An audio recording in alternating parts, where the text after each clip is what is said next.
Welcome to the Nerd Party. Hello, I'm Matt Hansen. And I'm Tristan Riddell. And you're listening to the Nerd Party. Talk nerdy to me. Welcome to Nerd Party.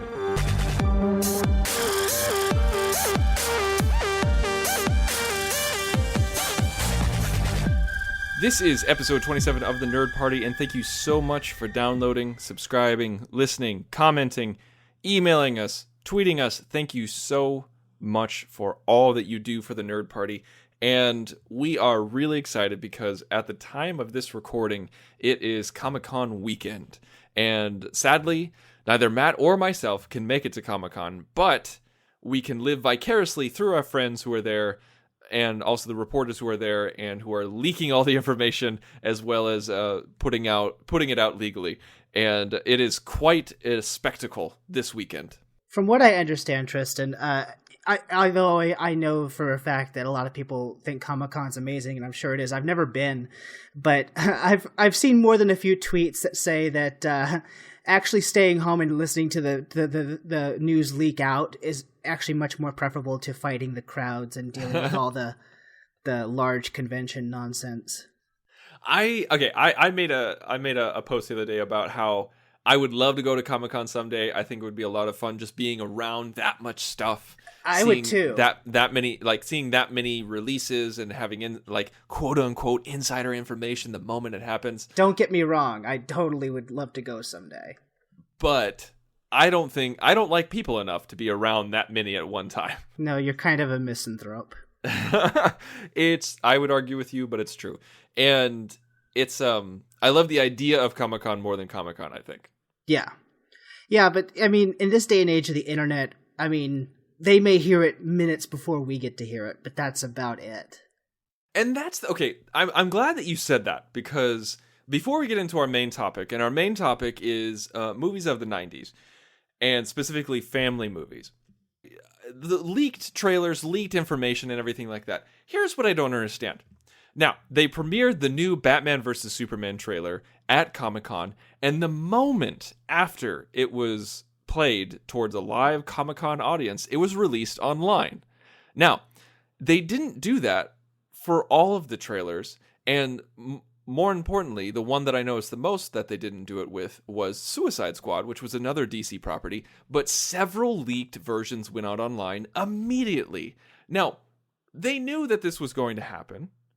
So once it was leaked, or one before it was leaked, why didn't they just do that for everything? Why didn't they just release it right away, so that instead of seeing this weird leaked footage that ultimately you're going to see no matter what because of GIFs, because of quick Vine videos and everything like that, and like just going through social media, you can't avoid it. Even if you're like, okay, I'm not going to watch the leaked trailer, you're going to see images from it. Why not just do what you did with Batman vs. Superman? Is it so that you maintain the exclusivity of Comic-Con? I suppose, although if memory serves, there's only one project where they screened it at Comic-Con and it did not leak until it was the week before it was supposed to premiere, months later. And if you remember, that was Avengers Age of Ultron. They premiered that trailer last year at last year's Comic-Con. We didn't see hide nor hair of it until that leak came out the week before it was coming out formally in October. So I don't know how Disney or Marvel managed to do it, but they did. Same can't be said for this year, though, because like you said, Suicide Squad bits and pieces leaked. Deadpool bits and pieces leaked, and what I would like to talk about later, little bits of X-Men Apocalypse leaked. I don't know why. Maybe it is to maintain that veil of exclusivity. But like I said, with social media, unless you're going to like have everybody check their phones at the door before you get let into Hall H, it's not possible. That's the only way that I can think about it, is like exactly what you said. Unless they have them check their phones, it's going to be out there. And even then, like you have douchebags with Google Glass, or you have the oh so sly convention film, because they have people there filming the events, right? And you have the one smart ass who will leak it anyway and think that they won't be traced. Yeah, it is so easy to trace a video back to a convention photographer, a convention videographer. Like, you'd think that they would learn, but you will get blackballed hard from that venue if you get caught doing that. I think it's because of the exclusivity. I think it's because, like, oh yeah, well, what if it leaks? Whatever. You're not seeing the full HD. You're not seeing everything. You're not getting the full experience. And also, too, I mean, we have to think about it from the other side of the fence, right? If you and I are paying an exorbitant amount of money, because it's really, Comic-Con's not cheap, especially on the days where everything's premiering. And to get into Hall H, I hear you have to wait hours and hours and possibly even days. So if you and I are paying like a grand amount of money and we're wasting hours in line, possibly not eating or sleeping, I'd be really upset if I didn't think that I was getting something that people at home who paid nothing can get just very easily. You know what I'm saying? Yeah, it's true. I mean, that's the exclusivity that we're talking about. I think you're absolutely right. I think that's why they're doing it, because I think if they released everything that they released at Comic-Con the moment online, I think less people would go to Comic-Con. I really do. Right. But enough about the woes of going to Comic-Con versus not going to Comic-Con. Let's talk about what came out this weekend. Let's start with you, because I know you're the big Batman fan out there. The big news, one of the big news pieces yesterday was the new Batman versus Superman trailer. That is right. It was kind of like, I mean, we've all seen the first Batman versus Superman trailer, and the Comic-Con trailer was kind of like an expanded version of the teaser, where you saw like the things that were. It's like remember back in the day they would have a teaser trailer and then a quote unquote theatrical trailer. Well, they still do. I know, but not really, because we have 5 trailers before the movie comes out. It used to be just teaser, theatrical, and then movie. Remember? Right. So if the one back in what was it, April, May, first, I can't remember, somewhere around in there. If that was the teaser, we could say that this one was the theatrical. There are certain times when the teaser can be something that's made specifically for the teaser, or sometimes the teaser can be a standalone where it's all footage on itself, and you don't necessarily see all of the footage that was in the teaser in the full-blown trailer. Sometimes it's completely different, but with this one, it used almost all of the shots and then just took you further. It was really nice, and I think it was cleverly done, where it would take a phrase and then finish the phrase, or it would take you would like that shot of Soups holding what many thought was like a missile. It was like some sort of Russian missile or something like that, kind of like a la Quest for Peace Superman. I'm sure that's the movie they want to reference. Yeah, exactly. But it turns out that it was a Russian rocket and he was saving the capsule. And, it was filled with tons of stuff like that, where it just explained some of the shots that were in the teaser. And I have a very cautious optimism with this movie. Are you sure? Because you were pretty enthusiastic yesterday. I don't know if anything was cautious about you yesterday. Well, no, I'm excited. It kind of was like me with the first Age of Ultron teaser.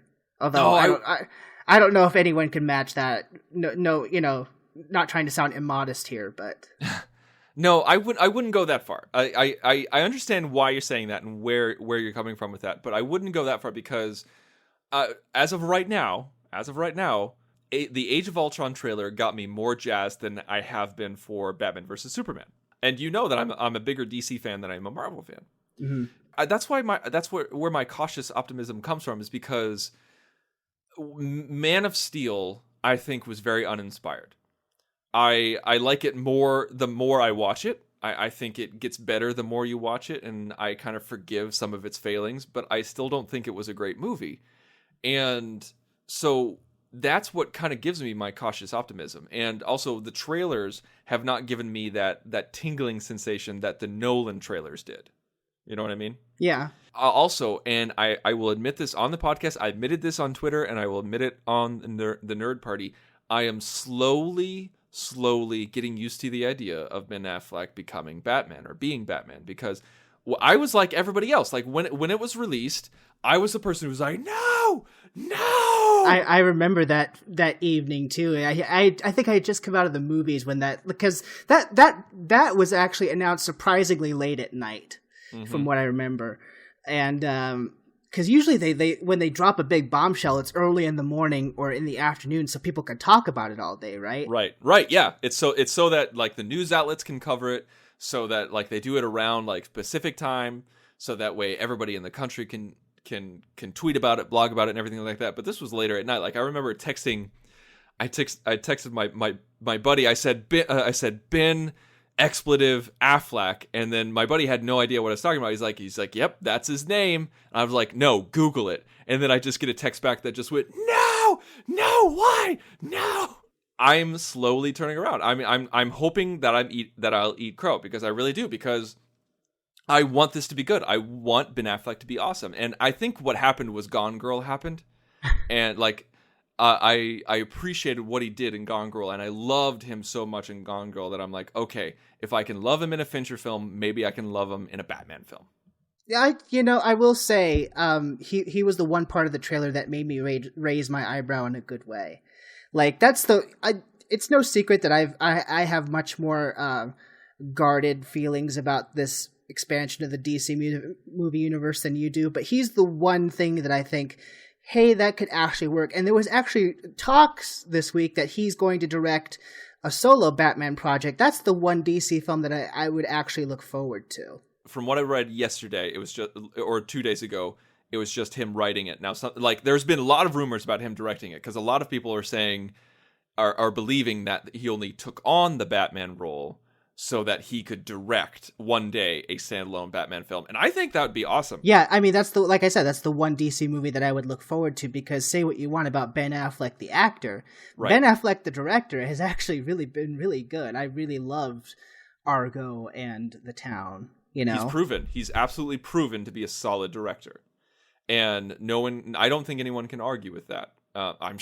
Who am I kidding? This is the nerd community. Of course they can argue about with anything. It. I'll say this much. I put much more stock in him than I do someone like Zack Snyder. Yes. Yeah, same here. And so that's my take on, like, that's my position on Batman. And my position on the trailer is, I think it was filled with some very striking visuals. I think it's going to be a very interesting take, and I think it's an interesting story. This is a piece that is solely to expand the universe. This isn't a Batman film. This isn't a Superman film. This is a beginning world film. I mean, you could say that for Man of Steel, but I feel like the Man of Steel was very much the Iron Man. It was. Well, it was trying to be. Well, hey.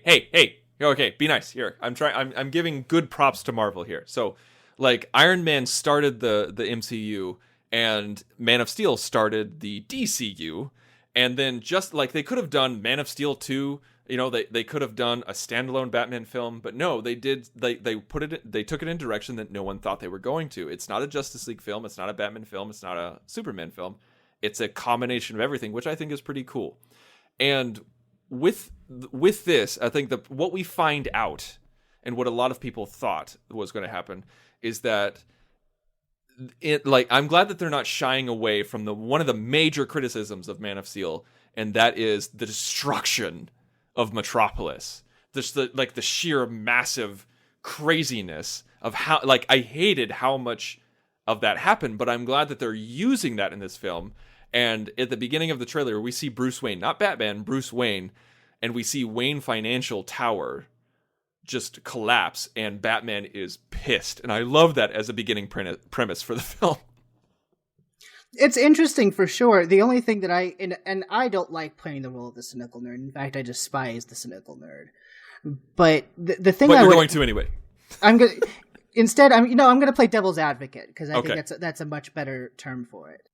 I agree with in principle with what you're saying. However, do you think that hypothetically, and we'll never know because this is the way that things have happened, but let's say hypothetically, because Man of Steel, it made money, but it didn't make the money that I think they thought it was going to make, and it certainly didn't get the critical response that they thought it was going to get. Mm-hmm. Now, if you thought if it rated higher, like the first Iron Man, and if it had made north of 750 or 800 million instead of just 660 million, do you think that they would have gone ahead with a solo Superman movie? Because I that's the way it was going for a while. For a long time, it was Man of Steel 2, and then at Comic-Con, it became Batman versus Superman. I don't know if... I don't think it was going the way of Man of Steel 2. I think people assumed it was going the way of Man of Steel 2. I think a lot of people just thought, oh, this next movie, it's going to have Superman in it, so it's going to be Superman 2. It's going to be Man of Steel 2. And I think that they had this in their back pocket. I think when they created Man of Steel, let's give DC a little credit here. When they created Man of Steel, and they saw that the Marvel universe was doing so well, and Nolan was done with his universe, his standalone, they're like, okay, we're now free to create our own universe separate from Nolan. I think they plotted it out, they planned it out, and is that a possibility that Man of Steel 2 would have happened sooner? I think yeah. I think if it had the success of Iron Man, I think it absolutely would have happened sooner. Would it have happened next? I don't know. I don't think so, because I think they would have wanted to introduce Batman as soon as possible because he's such a popular character. I'm just surprised because, from what I remember of Man of Steel, I knew it was the start of DC wanting to get their cinematic universe together the way of Marvel. I don't know. There wasn't too much in the movie itself proper that opened it up to a bigger universe, at least in my opinion. I mean, because it's very, very Superman film, as a Superman film should be. Right. But what I'm saying is, and I'm not saying there needed to be this, but at the end of the first Iron Man is when we get Samuel L. Jackson saying, hey, I need to talk to you about the Avengers Initiative. Like, I'll play devil's advocate to your devil's advocate. If DC did that, all people would say is, oh, what a rip. All they're trying to do is copy Marvel. Well, they are trying to copy Marvel, whether you like it or not. I mean, that every single...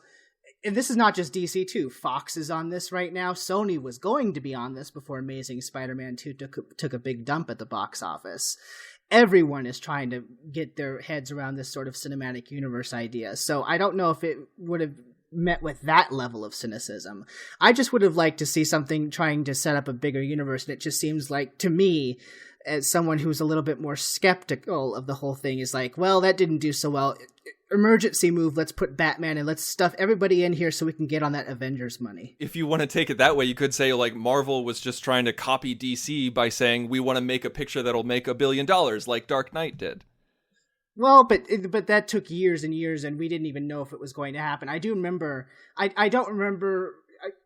I wasn't a big Marvel fan back when the Phase 1s were happening. I was enjoying them, but wasn't to the level of where I am now. And I remember there was some questioning of whether or not that end scene in Iron Man was going to mean anything. Obviously, they wanted it to mean something. And it went through 4 good years of development and story treatment and trying to find the right director. And it was, I think at one point it was supposed to come out summer 2011, and they pushed it back a year. So here is how I can wrestle with these Marvel universe feelings that Marvel fans like you like to throw in DC fans' faces. I'm not trying to throw it. I'm not trying to throw it in. No, I'm not. Yes, you are. Yes, you are. You're trying to say that MCU is better, and it is better because it's much more established. But here's the thing: the DC the DC film universe, the DC cinematic universe, is far behind MCU because DC films were so freaking successful with the Nolan films that they had to push it off, that they could not create their own universe at the same time as Marvel. That's why, it's because DC was so successful with Nolan films. And so, yeah, it's absolutely true. I mean, the DC universe is light years behind the MCU, but that's how I sleep at night, knowing that the reason why is because they were making so much money with Nolan films.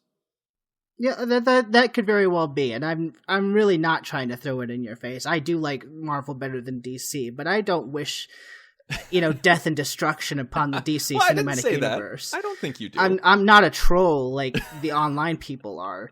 No, I'm not saying you're a troll. I'm not saying that you're sardonic. I'm just saying that you do like to mention a lot that the MCU is better, and I'm agreeing with you. Right now, it is. The trailer, I will say this trailer left me with more of a, dare I say, optimistic feeling versus that first teaser trailer.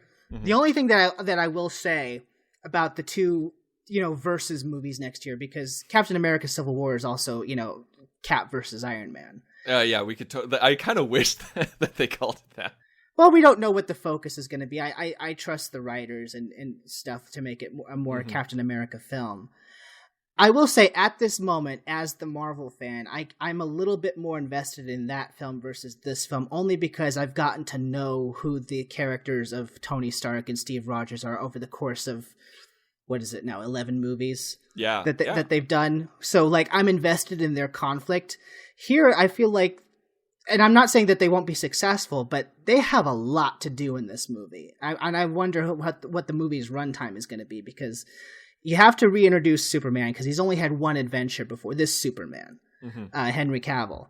Right. They're doing the Batman reintroduction, and I don't know to what extent, but you clearly saw in the trailer they're going to show parts of his origin story again. Yeah. I mean, we heard reports that they were going to do that, and I'm hoping and assuming that it's going to be really short. I don't. Again, I was mentioning the other week we were doing this. I don't know why more people aren't outcrying this versus a Spider-Man movie, because this is the third time we'll be seeing his origin. Because yes. we saw Burton, we saw Nolan, and it'll be this. Yes, and I mean, all were flashbacks and okay. Here's the thing, though: the Burton one was really quick. Like it was a really quick flashback, and I feel like Batman Begins was the only one that spent a lot of time on it. It was, but we got to see his parents killed at least 3 times, and we got to see it because I know my dad watches Gotham. You get to see it on Gotham too. Yeah, that's right. Yeah, I remember that. Yeah.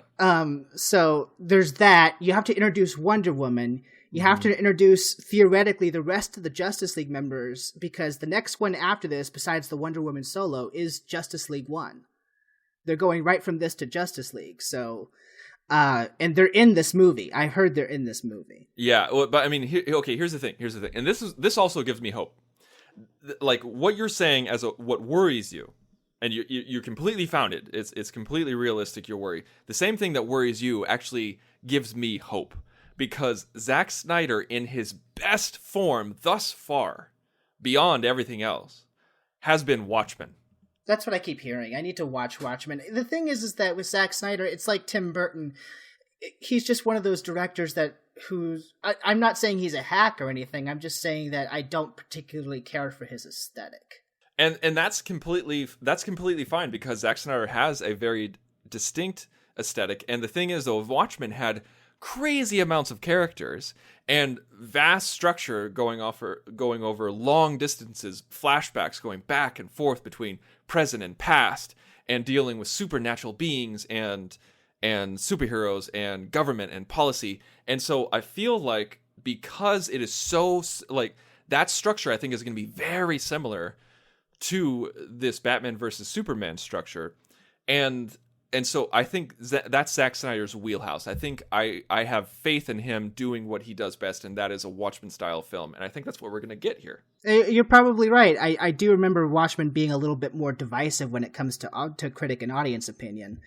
It was not universally loved. Like, don't get me wrong. Like Watchmen was not a universally loved film. And the first time I saw it, I didn't like it. But now I watch it all the time, and I see all the versions, and I really appreciate it for what it is. Hopefully, we'll get more critical acclaim with Batman versus Superman, but we'll have to wait and see. We'll have to wait and see, but I'm happy, especially for you and for the other major DC fans, that the universe is finally getting off the ground, and hopefully we're going to get a good movie out of this. So I'm happy for you guys, even if I'm still a skeptic myself, which is, I think, a kinder position than most people on the internet would be.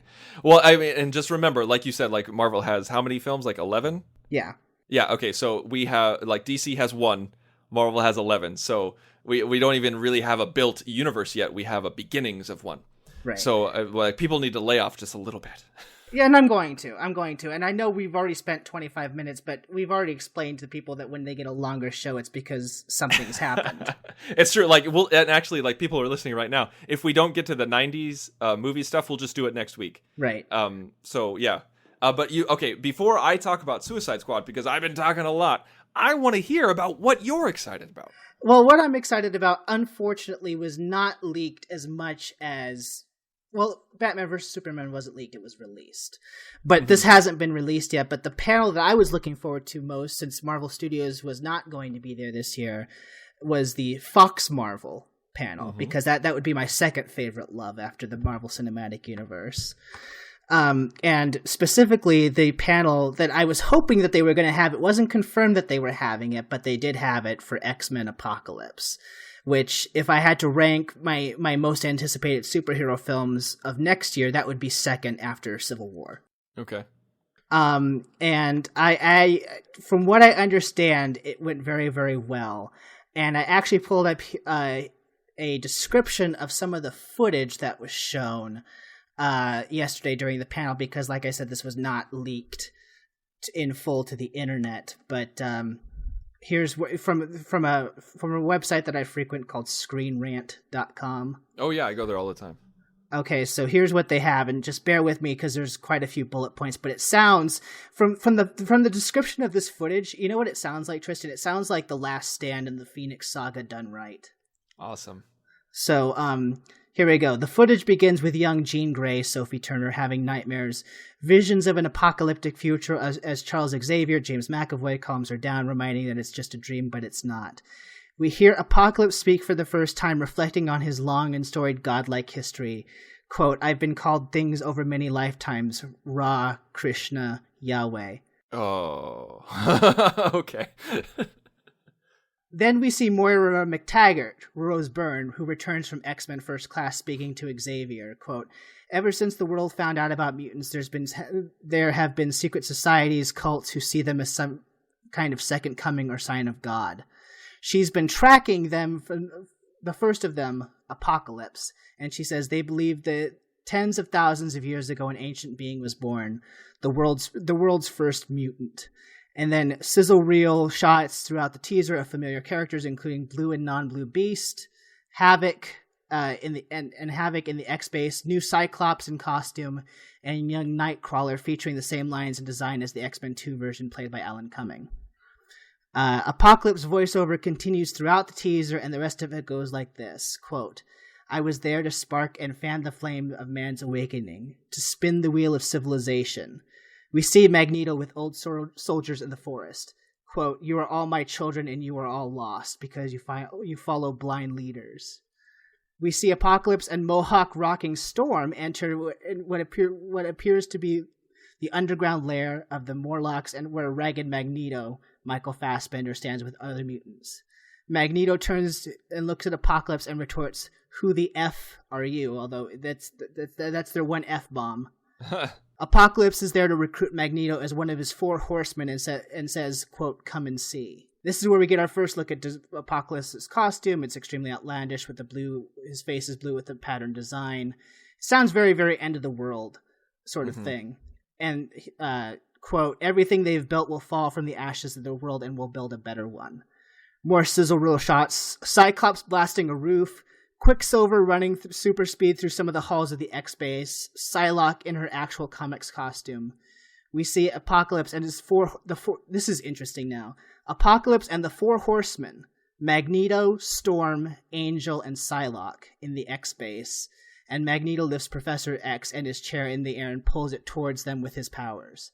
We see Mystique early in the footage with a rocker leather jacket, and later again seemingly reuniting with Charles and saying mutants are being hunted, but that she's there to help, there to fight since there's a storm approaching. Professor X is asked what he sees, and he's using Cerebro, speaking about Apocalypse by saying, quote, 'He can't control all of us.' We see him potentially horrified later when we're back to the shot, and we see a tear roll down his face. The next shot of him with the Cerebro helmet sees his eyes turn black and says, 'I've never felt power like this before.' The final shot sees an X-Base door open, and James McAvoy finally has bald Xavier in the chair wearing a nice suit. It then shows a close-up of him as he looks in the camera and fade to black. Now, this is what they've shot after 5 weeks of footage, so this is not a complete trailer. But from the sounds of it, like I said, this is more like your end-of-the-world scenario, kind of what was going on in the final battle of The Last Stand, but this sounds like it's much more interesting and much more layered, and I like the sound of this Apocalypse character. Well, it's by Oscar Isaac, right? Yes. I really like him, and I think his career is definitely skyrocketing, and it will after the next couple of years with Star Wars and X-Men Apocalypse. And I'm pretty interested in this. I think you're a much bigger X-Men movie fan than I am. I mean, I really like the movies, but I think you geek out harder than I do. I'm very interested to see where these new actors will take it, because, you know, like, we got to see some new actors in X-Men First Class, and now we get to see even more of those roles taken over by different actors. And I think it'll be interesting, because we had that blending in Days of Future Past, And I feel like this will be the real solid beginning of something new if they want to. I mean, but this kind of opens up all this new stuff about how we now know that Hugh Jackman's going to do one more Wolverine movie, and that's it. He's not going to be Wolverine anymore. Mm-hmm. And so everyone's asking, well, are they going to recast Wolverine like they did with the other people, or is Apocalypse and the Wolverine movie going to be the end of that story, the end of that universe? Yeah, there's some rumors that the new Wolverine movie is going to take along from this I guess popular comic lines called Old Man Logan. So they may even be planning his ending in his solo movie. Mm-hmm. Some way that maybe he dies or something, but I think they're using that solo movie to officially write him out of the universe. That's my prediction anyway. Okay. But as far as this is concerned, yes, I do geek out over the X-Men movies a lot, and I think that not unwarranted, because let's not forget Days of Future Past was very much critically acclaimed, 92% on Rotten Tomatoes, and made over $700 million worldwide, which is the highest grossing of any of the X-Men films. Solid film. I liked it. Can't wait for the road cut that you and I are going to review on this show. Yes, I can't wait for that. But I think that movie went a long way in reinvigorating interest in the franchise that was kind of on the wane. But I give some credit to X-Men First Class because I liked that movie more than you did. But Days of Future Past really hit a spark with people. And I think that it shows, and what makes me so excited for Apocalypse is it shows that out of all the directors they have, I think Bryan Singer just gets it. He's made the best ones. Yeah, it's true. I think you're right. So the fact that he's doing this one, and it sounds like this is the movie that maybe X-Men The Last Stand could have been if he hadn't left the project, this is really exciting to me. And like I said, it's my second most anticipated superhero film of next year. So I really can't wait. It's interesting the direction that they're taking it. And I mean, it sounds like it's definitely living up to the name of Apocalypse. And it sounds like this could be a fantastic ending to a series of films if this is where they wanted to finish it. I don't think they're going to, but I think if they wanted to, this would be the place to do it. The thing that I'm excited about too is that, like you said with Apocalypse and Oscar Isaac, as much as I love these movies, the one bad guy that they've had that's been really, really good is Magneto. Mm-hmm. Whether you want to take him in his Ian McKellen or Michael Fassbender form, he's been the one villain that they've constantly done. Now they've done different ones here and there, but none to the success of Magneto. Mm-hmm. So I feel like this is the first time where they're trying to create an even bigger bad, and it sounds like they could pull it off because when someone can control Magneto and make him one of his henchmen, that's a pretty badass dude just from that description. It's kind of like when Worf gets beat up on the bridge. Yeah, like but that was such a common occurrence. We've never seen in any of these movies Magneto have to become subservient to anyone, save for maybe Jean as the Phoenix, but that wasn't even done very well. Yeah, and here's one thing that I just thought of and that I find interesting is that in the Marvel movie, like in the Thor movies and the first Avengers, the bad guy is always Loki. Mm-hmm. And I'm just like, good Lord, there are so many other great Marvel bad guys in the Thor legend and in the Thor comic books and everything like that. Let's move on. I'm so sick and tired of Loki. But the thing is with X-Men is that I have not gotten tired of Magneto, not once. No, neither have I, and that's a very fair criticism. I'm hoping that they're gonna. Well, it sounds like from the description of this third Thor movie, they're gonna move beyond that, which is good. But I hope so. But yeah, I'm. Even though I'm not, you're right. I'm not tired of Magneto, but to see someone who's even more powerful and even more dangerous, mm-hmm. I'm looking forward to that. Truly. And also with that line, I've been called many things over many lifetimes, Ra, Krishna, Yahweh. That is going to step on some toes. But I like that. I mean, it's science fiction. I know that, and I love stories like that. I absolutely love stories like that. And you know that I'm a man of faith. I have my own religion, and I love stories like that. It's all fiction. I'm just saying is that if it raised an eyebrow for me, there are other people who are going to go, hold up. But it also follows, because I assume when you saw Days of Future Past, you saw the end credits scene. Yes.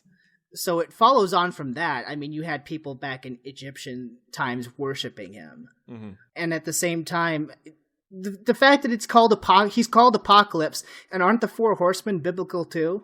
Yes, the Four Horsemen are like they are biblical. Yes, they are in the Book of Revelation. It's a book that many people study, even non-Christians study. It's a very highly sensationalized book of the Bible. Thank you. Yes, that is a perfect word for it. It's a sensational book of the Bible, and so many stories have come from it, movies and literature and songs and everything like that. My grandfather, my wife's grandfather, who is a pastor, will not teach Revelation in Bible study because he says it brings out the crazies. He says that like people just come out of the woodwork because they just want to scream and yell about their thoughts on Revelation. Right. And so he doesn't teach it anymore. And so that's why I bring that up, is because when people talk about the Four Horsemen, or when they talk about God wearing many faces throughout history, there are people who will come out of the woodwork and go like, no, that's not right. That doesn't align with my beliefs. And so therefore it's wrong. And that's the only reason why I'm saying that. I'm not saying this kind of stuff shouldn't be made or it's not interesting. Quite the opposite. I'm just saying that is going to get a public response. It might. It very well might. But I think what's really interesting me is that, and I don't know the comics, so people who read the comics out there can correct me, but it sounds to me like Apocalypse can control people. Like, I get the feeling from this description that Magneto doesn't necessarily join him voluntarily, and the fact that it's not just Magneto, there's Storm is on that team, and Storm is a good guy. Yeah, I am really interested in seeing a young Storm. Very, very interested in seeing a young Storm. And I'm also, I know this is really low on the totem pole of importances, but I'm wondering, how are they going to give her an accent? We'll see. Have you seen, there's been some production photos, and I think not of Storm, but of some of the other cast. And I love the aesthetic that they're going for, because this is 10 years after Days of Future Past, so we're in the 1980s this time. Right. And there's just this one shot, there's one specific shot of where it's like Jean, Cyclops, Nightcrawler, and I think it's Jubilee are in a mall somewhere. And and they look so perfectly, fantastically 80s, to the point where Nightcrawler, and I wonder how this is going to play out in the film, because he's in his mutant form, but he's wearing the Michael Jackson Thriller red jacket. I know, I saw it, and it's so perfect, because they could say that these were their superhero outfits or just teens in the 80s at a mall, and it would work for either. But what I like about it is just seeing those four, like, we don't know the quality of their acting, but they all got the look. Yes. You know what I mean? It's going to be a very interesting aesthetic, and it very much reminds me of the old 90s cartoon. Yeah, to the point where I think it's Jubilee again is wearing pretty much her cartoon costume. Yeah, and I mean, that was one really great thing about the cartoon, is that it drew a lot on the comic look, and it could get away with the comic look because it's a cartoon. And I love the 90s cartoon, and they're making a set of comic books based on the 90s stories and 90s aesthetic right now with Marvel. Well, that is the at 40 minutes of talking about Comic-Con stuff, that could be the perfect segue into our 15-minute discussion on 90s movies. But again, thank you for indulging me and letting me talk about X-Men, because again, I'm really excited for it. Actually, you know what? I don't know. I don't want to talk about 90s movies anymore, because all right, to hell with it. I say to hell with it, because this is our show. We get to do what we want. Let's talk just a little bit longer. Okay, so there was a Deadpool leak. I didn't get to see the Deadpool leak. I did. That looks like it's going to be fun, but it's going to be looking like for the hardcore discerning, because it is a rated R film, and you could tell from the trailer that they're going for that R, man, and it's going to be fun, and it's going to be dirty, and I'm in the theater for that one. I'm a big Ryan Reynolds fan. I really like his style of comedy. I think he's very interesting, but it takes a lot to get me to the theater, and I'm not a Deadpool fan. I mean, I haven't really tried him, so I can't say that I'm not a fan. You know what I mean? I just haven't investigated him. Like, I'm a fan of the idea of Deadpool, of what I know of him, but lately, like what you said, like when people are going for the R just for the sake of the R, I don't I'm know like, if I don't know if I would put it in quite those words. I think that they knew that, from what I understand of the comics, Deadpool is a very hardcore superhero. Like, yes, he kills folk. Like, if you didn't like, I get the feeling like if you didn't make his movie R, then you wouldn't be doing the character justice. You hear what I'm saying? So right, yes. I don't know so much as if they're going for that R. It's just that they're bringing the style of the comic, the true style of the comic to the screen. Okay. And it comes out in February, which means that even if you wanted to catch it at the theater, Tristan, you wouldn't be dealing with people. There's no one that's going to the movies in February. Solid point, and you know me very well. Well, another leak that we can talk about before we wrap up is Suicide Squad. Did you see that leak? No, I wanted to see that one in HD when it comes out eventually, because I again, being the more skeptic of the DC Cinematic Universe, I don't want to judge it on something that's leaked. I want to judge it the way that the filmmakers want me to see it. I get that completely, and I initially told myself that that's what I was going to do, but once again, I failed my my test of my willpower because I was just too excited to see Harley Quinn in action, and I got to see a pretty good version of it, and part of me is more excited for this film than I am with Batman versus Superman. I'm going to say that I agree with you in the sense that I think that part of what draws me to comic book films and why I tend to be more on the Marvel side is the sense of humor that goes along with it. And for the most part, Man of Steel, and it looks like it's carrying it over into Batman v Superman, is going for a very much more serious, dark vibe where there's little, if any, humor, which a lot of people like, but it's not necessarily my thing. But it just seems like there's more room. There would be more room for humor in a Suicide Squad movie. It's funny that you say that because I agree with you completely.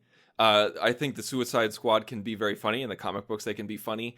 And in the animated film that they made just a couple of years ago, that was extremely funny and very well done. I loved it. But the trailer was straight up serious. Straight up like totally drawn out, like very, very hardcore. Like this is like they're gunning for supernatural realism. You know what I'm saying? Huh. That's not the way I would have thought. I didn't think so either, because I thought that they would do a much more lighter tone in contrast with Batman versus Superman. Here's the thing. I wouldn't have thought that they would have done a lighter tone. I would have thought that they would have gone for the sense of not necessarily dark comedy, but dark humor. Like there would have been messed up things going on, but there would have been a sense of humor about the messed up things that are going on. Yeah, yes. Like you and I are on the same page on that. And I think you explained it better. I was expecting that too, but it was very ethereal, very like it was very dramatic, and it was very like overwrought tones and everything like that. And it of course ends with the Joker. Yeah. And one thing that kind of gave me hope was when we first see Harley Quinn, because we've talked about my doubts of Harley Quinn, but when we first see her, she's in a cage and she's hanging upside down, and she's just kind of very playful and just kind of like rocking back and forth. And I was like, okay, all right, maybe they'll get her right. But then we hear Margot Robbie speak, and she doesn't do the Harley Quinn voice, like the high-pitched Harley Quinn voice. So I was just like, I don't know about that one. But it piqued my interest, because when I saw the set photos and I saw the cast photo, I was just kind of like, I don't know how I feel about this, but I'm not going to judge it on one single photo. And then when I saw the trailer, I was just like, okay, we'll see where this is going. We'll see where this is going, and it's I can't wait to see it in HD in the way that it was meant to be seen. Right, and that's what I'll wait to see before I come to any sort of conclusion. It just seems odd to me, because even that set photo that we've criticized or at least talked about had that sense of fun about it. You know what I'm saying? Like I thought that's what the tone that they were going for. And I'm like, why do you cast Will Smith in a movie if you not have him? You don't have to have him be the jokester.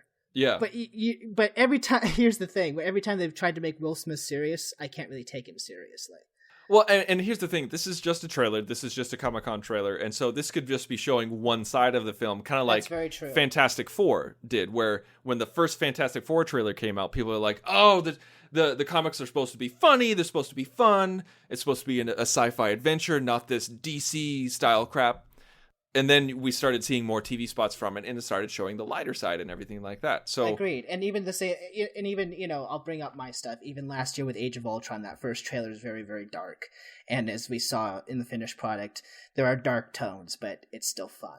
It's still fun. And also about that first trailer, because of the Pinnochio song, DC totally stole that kind of vibe from that first Age of Ultron one.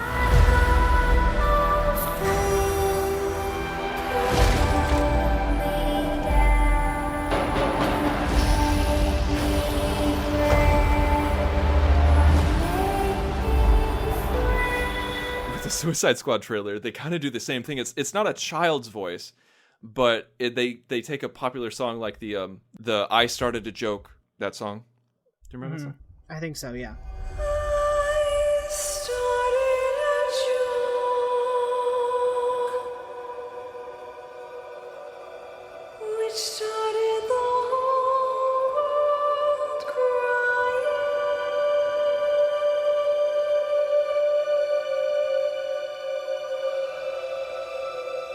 Are you the devil? But I didn't see. All you need to know is you work for me. That the joke was on me. Well, they did that in this trailer, but they did a very ethereal, very higher pitched version of it, very very much slower. But I'm interested. I want you to see it, so I'm interested in getting your take on it. I might break my rule and watch it, but that like, again, of the 2 DC movies that are coming out next year, that's the wild card. You know what I mean? Like and for that reason, I think I'm more interested in that one.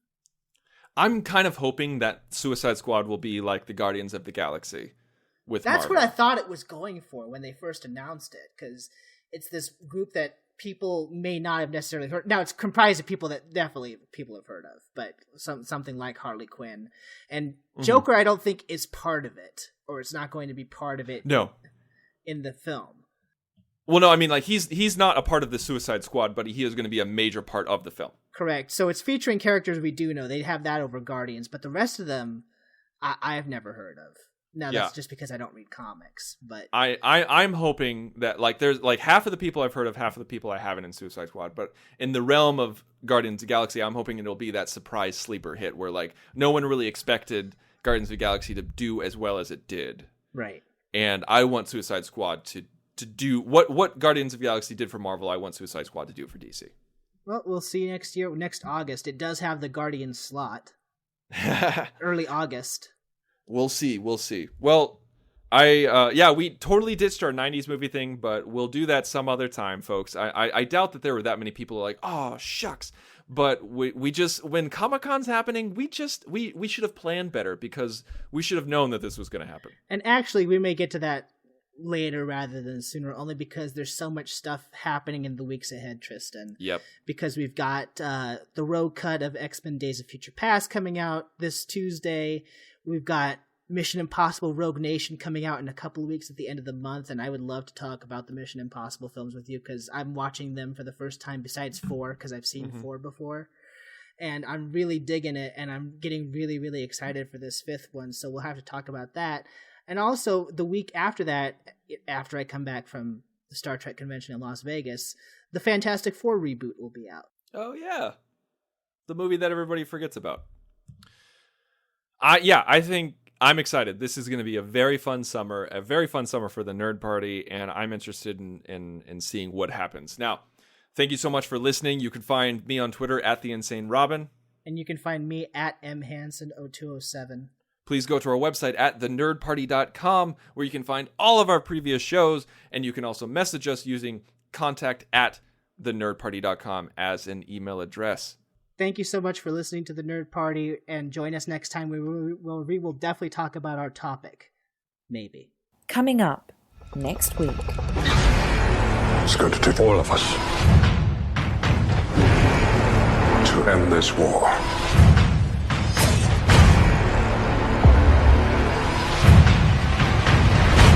Rogue.